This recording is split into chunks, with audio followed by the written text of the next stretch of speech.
સુરતના ખટોદરા વિસ્તારમાં બિલ્ડરની ઓફિસમાં થયેલી 90 લાખની ચકચારી ચોરીની ઘટનામાં સુરત ક્રાઇમ બ્રાન્ચે મધ્યપ્રદેશથી બે સગા ભાઈઓની ધરપકડ કરી છે અને 90 લાખથી વધુની મત્તા કબજે કરી છે। સુરત ખટોદરા વિસ્તારમાં આવેલા આશીર્વાદ એસ્ટેટમાં બિલ્ડરની ઓફિસમાંથી 11મી ઓક્ટોબરના રોજ રોકડ રૂપિયા 90 લાખની ચકચારી ચોરીની ઘટના બની હતી। જે ઘટનામાં ખટોદરા પોલીસ સહિત સુરત ક્રાઇમ બ્રાન્ચની ટીમ દ્વારા તપાસ શરૂ કરવામાં આવી હતી। આ ઘટનામાં શરૂઆતના ધોરણે જ કોઈ જાણભેદુ હોવાની આશંકા પોલીસ દ્વારા વ્યક્ત કરવામાં આવી હતી। પોલીસે બિલ્ડરની ઓફિસ સહિત આસપાસ લાગેલા સીસીટીવી ફૂટેજના આધારે ચોરીની ઘટનાને અંજામ આપનાર આરોપીઓનું પગેરું મેળવવાની દિશામાં કવાયત હાથ ધરી હતી, જ્યાં તપાસના અંતે સુરત ક્રાઇમ બ્રાન્ચને મધ્યપ્રદેશ ખાતેથી બે આરોપીઓને ઝડપી પાડવામાં મોટી સફળતા મળી છે। સુરત ક્રાઇમ બ્રાન્ચ દ્વારા એમપી પોલીસની મદદથી બે સગા ભાઈઓને ઝડપી પાડવામાં આવ્યા છે। આ અંગે સુરત પોલીસ કમિશનર અજય તોમરે પત્રકાર પરિષદને સંબોધતા જણાવ્યું હતું કે એમ્પલ અને નેપાલ નામના બંને સગા ભાઈ દ્વારા સુરતના બિલ્ડરની ઓફિસમાંથી લાખો રૂપિયાની ચોરી કરવામાં આવી હતી। એમ્પલ 6 મહિના અગાઉ બિલ્ડરને ત્યાં ઓફિસ બોય તરીકે જોડાયો હતો, જે બાદ 20 દિવસ પહેલા તે નોકરી છોડી વતન ચાલ્યો ગયો હતો। વતન જતાં માલુમ પડ્યું કે પિતાના માથે 5 લાખનું દેવું છે, જે માટે જમીન ગીરવે મૂકવામાં આવી છે। જો કે 5 લાખ નહીં ચૂકવવામાં આવે તો જમીન નીલામીમાં ચાલી જાય તેવી ભીતિ એમ્પાલને હતી, જેથી વતન ગયેલા એમ્પાલે પોતાના નાના ભાઈ નેપાલ જોડે મળી ચોરી કરવાનો પ્લાન ઘડી નાખ્યો। એમ્પાલ જાણતો હતો કે ઓફિસમાં રોકડ રકમ ક્યાં મૂકવામાં આવે છે, જેથી વતનથી આવી લાખોની ચોરીની ઘટનાને અંજામ આપી બંને ભાઈઓ પરત વતન એમપી ચાલ્યા ગયા હતા, જ્યાં તેઓએ પિતાના માથે રહેલ રૂપિયા 5 લાખનું દેવું ચૂકવી બાકીની રકમ પોતાની જમીનમાં એક માટલામાં દાટી દીધી હતી। ચોરીમાં ગયેલી રકમમાંથી આરોપીઓ દ્વારા 15,000નો મોબાઈલ પણ ખરીદ્યો હતો, જે મોબાઈલ પણ જપ્ત કરાયો છે। ચોરીની આ ઘટનામાં ક્રાઇમ બ્રાન્ચ દ્વારા 98.80 લાખની મત્તા જપ્ત કરી વધુ तपास हाथ धरी है।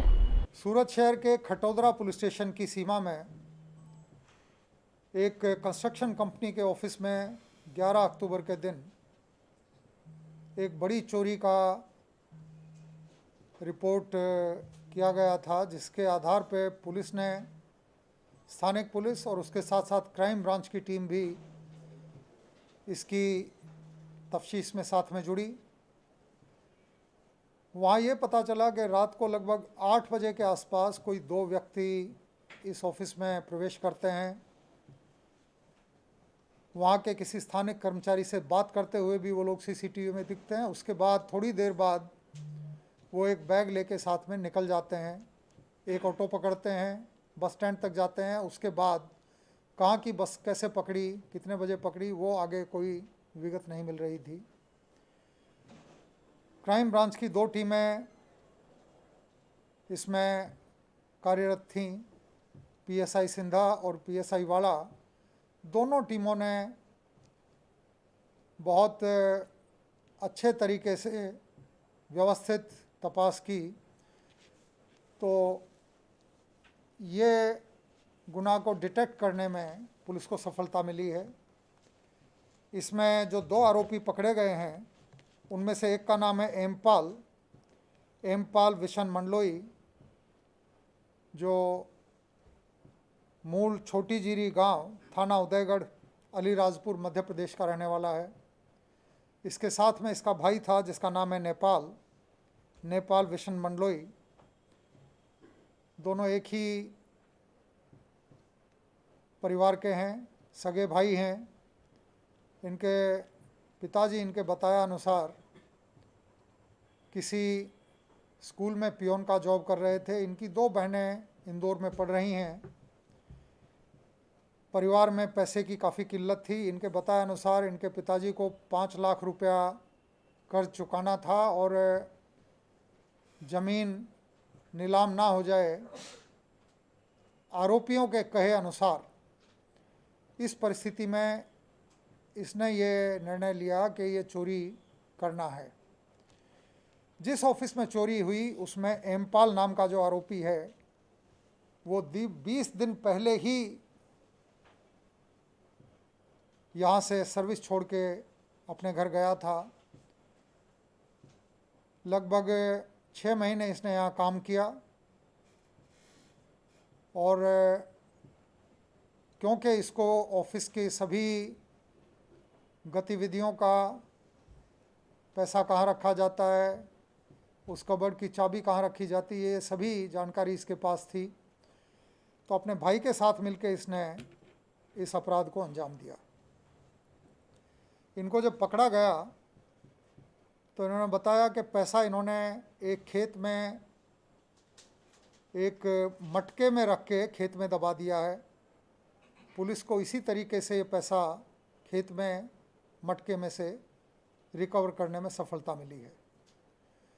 शुरुआत में ये चोरी 90 लाख की बताई गई थी, लेकिन फरियादी ने फिर बाद में पूरी डिटेल चेक की तो लगभग 1 करोड़ रुपए की कैश की ये चोरी थी।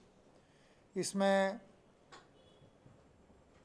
98 लाख से ज़्यादा रुपया पुलिस ने बरामद किया है। इसमें 2-3 चीज़ें ऐसी ध्यान में आई हैं जिसका ध्यान सभी व्यापारियों को, सभी नागरिकों को रखने की ज़रूरत है। किसी भी कर्मचारी को आप जॉब पे रखते हैं तो उसका पूरा पुलिस वेरिफिकेशन करा लेने की ज़रूरत है। उसका फ़ोटोग्राफ आपके पास होना चाहिए, उसका स्थायी पता आपके पास होना चाहिए, और कीमती सामान ऑफिस में संभव हो वहाँ तक ना रखा जाए, और यदि रखा हुआ जाए तो उसको अच्छे से सुरक्षित कर लेने की ज़रूरत होती है। यानी एक तिजोरी में पैसा रखा है और उसकी चाबी पास के एक कबर्ड में रखी हुई है, वो ठीक नहीं है।